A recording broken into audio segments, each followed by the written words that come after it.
Wait, it's not filming, Reese. It's black. Okay, you got it. That's racist.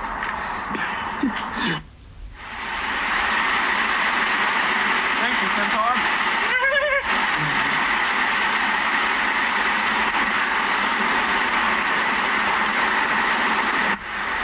Nessus had not yet reached the other shore when he moved into a pathless wood that twisted upward from hell's broken floor. Its foliage was not verdant, but nearly black. The unhealthy branches, gnarled and warped and tangled, bore poisoned thorns instead of fruit.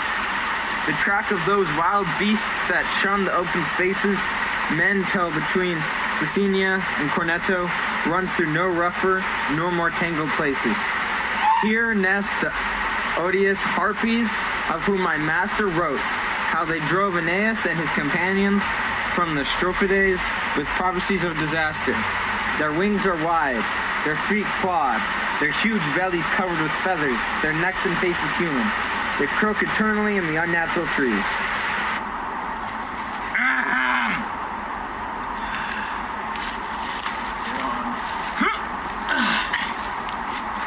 Now, Dante, before going forward, I would have you understand that we're in the second play, or I would have you understand that we're in the second circle now.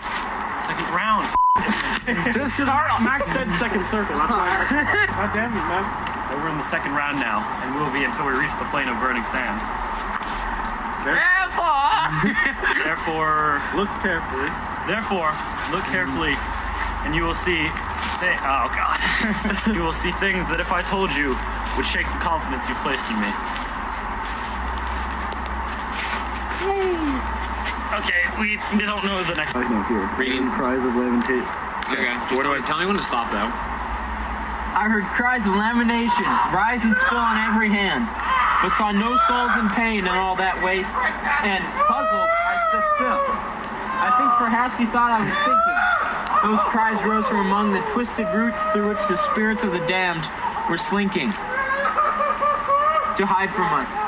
Therefore my master said,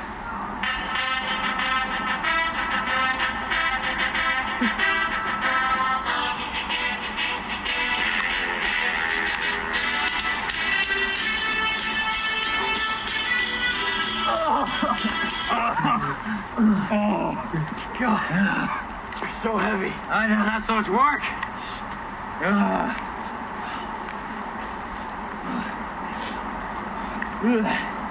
Oh, the trees. Yeah.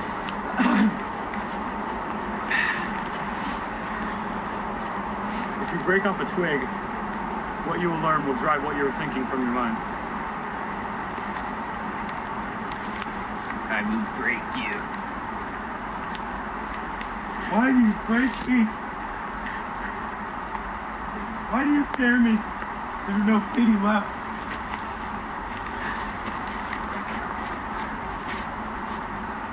O wounded soul, could he have believed before what he has seen in my verses only, you would be yet whole, for his hand would never have been raised against you.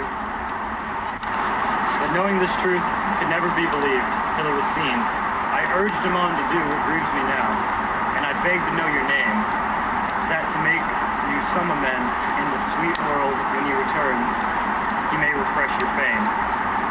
So sweet those words to me that I cannot be still, and may it not annoy you if I seem somewhat lengthy in reply. I am he who held both keys to Frederick's heart, locking, unlocking with so deft a touch that scarce another soul had any part in his most secret thoughts. Through every strife I was so faithful to that glorious act, that for it I gave up both sleep and life. That harlot envy, who on Caesar's face keeps six around her adulterous stare, the commonplace and vice of court and house, inflamed in all my he's inflamed, so inflamed him that all my happy honors were changed to mourning. Then unjustly blamed my soul in scorn and thinking to be free of scorn and death. Made me at last, thou just unjust to myself. By the new root to this tree, I swear to you that never in word or spirit did I break faith to my lord and emperor, who is so worthy of honor in his merit.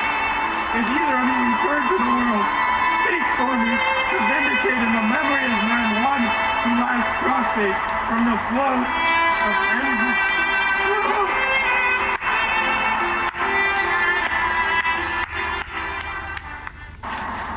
Since he is silent, do not waste this hour if you wish to ask him about his life or torment. Question him. Question what you think I need to hear. My heart chokes with compassion. I cannot ask. That this man may, with all his heart, do for you what your words entreat him to, imprisoned spirit, I pray. Tell us how the soul is bound and bent into these knots, and whether any ever frees itself from such imprisonment. Briefly is the answer given, when out of the flesh from which it tore itself, the violent spirit comes to punishment. Minos assigns it to the seventh shelf. It falls into the wood, and landing there, whatever fortune flings it, it strikes root, and there it sprouts. Lusty as any tear, shoots up a sapling, and becomes a tree. The harpies, feeding on its leaves then, give it pain, and pains outlit simultaneously. Like the rest, we shall go for our husk on Judgment Day, but not that we may wear them, for it is not just that a man be given what he throws away.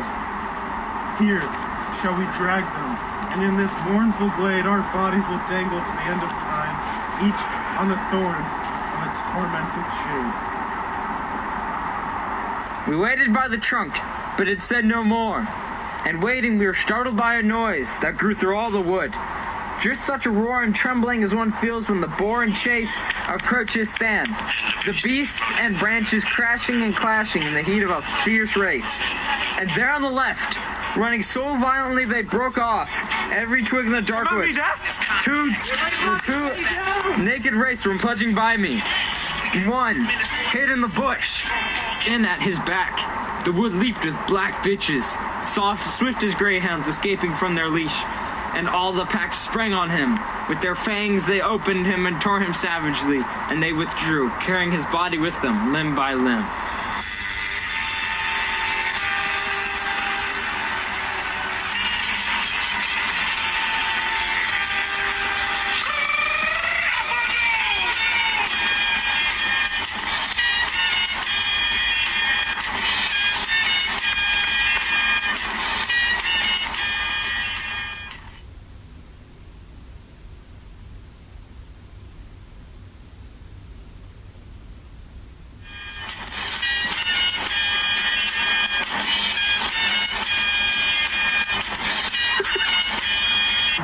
Then, taking me by the hand across the wood, my master led me toward the bush.